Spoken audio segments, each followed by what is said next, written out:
കുണ്ടന്നൂർ കായലിൽ മത്സ്യങ്ങൾ ചത്തുപൊങ്ങിയ സംഭവത്തിൽ വെള്ളത്തിൽ മാരകമായ വിഷപദാർത്ഥങ്ങൾ അടങ്ങിയതായി കണ്ടെത്തൽ.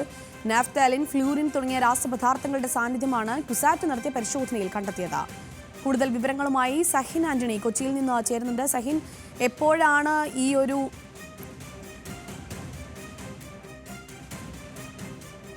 ഈ നാഫ്താലിൻ, ഫ്ലൂറിൻ തുടങ്ങിയ രാസപദാർത്ഥങ്ങളുടെ ഒരു സാന്നിധ്യമാണ് ഈ കുസാറ്റ് നടത്തിയ പരിശോധനയിൽ ആ വെള്ളത്തിൽ അടങ്ങിയെന്ന് കണ്ടെത്തിയത്? എപ്പോഴാണ് ഈ വിവരങ്ങൾ പുറത്തു വന്നത് സഹിൻ? വീണ, അതായത് പെരിയാറിലെ ജലത്തിൽ അല്ലെങ്കിൽ മാലിന്യം കലർന്നതായി കണ്ടെത്തിയിരുന്നു. അന്ന് മത്സ്യങ്ങൾ ചത്തുപൊങ്ങുകയും ചെയ്തു. തുടർന്ന് ഒരാഴ്ചയ്ക്കുള്ളിലാണ് കുണ്ടന്നൂർ കായലിൽ മത്സ്യങ്ങൾ ചത്തുപൊങ്ങിയത്. ഈ സംഭവവുമായി ബന്ധപ്പെട്ട് നടത്തിയ പരിശോധന, അതായത്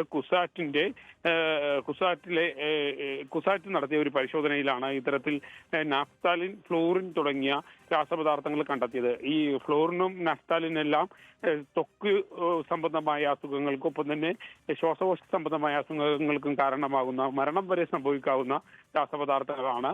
ഇവയാണ്, അത് മാരകമായ വിഷപദാർത്ഥങ്ങളാണ് ഈ വെള്ളത്തിൽ അടങ്ങിയിരിക്കുന്നതായി കണ്ടെത്തിയിരിക്കുന്നത്.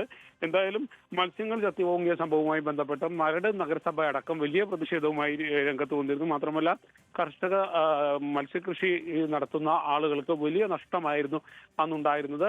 ഇത് രാസപദാർത്ഥങ്ങൾ ഈ വെള്ളത്തിൽ കലർന്നത് കൊണ്ട് മാത്രമാണ് ഇത്രയധികം മത്സ്യങ്ങൾ ചത്തുപൊങ്ങിയതെന്ന് ഇപ്പോൾ സ്ഥിരീകരിക്കാൻ കഴിയും. അന്ന് ഇക്കാര്യം പറഞ്ഞപ്പോൾ പൊല്യൂഷൻ കൺട്രോൾ ബോർഡ് അടക്കമുള്ളവർ അതിനെ എതിർത്തിരുന്നു. പക്ഷേ ഇപ്പോൾ അതെല്ലാം സ്ഥിരീകരിക്കുന്ന രീതിയിലാണ് കുസാറ്റിന്റെ ഈ റിപ്പോർട്ട് പുറത്തു വന്നിരിക്കുന്നത്. വീണ, കൊച്ചിയിൽ നിന്ന് സഹിൻ ആന്റണിയാണ് കൂടുതൽ വിവരങ്ങളുമായി ചേർന്നത്.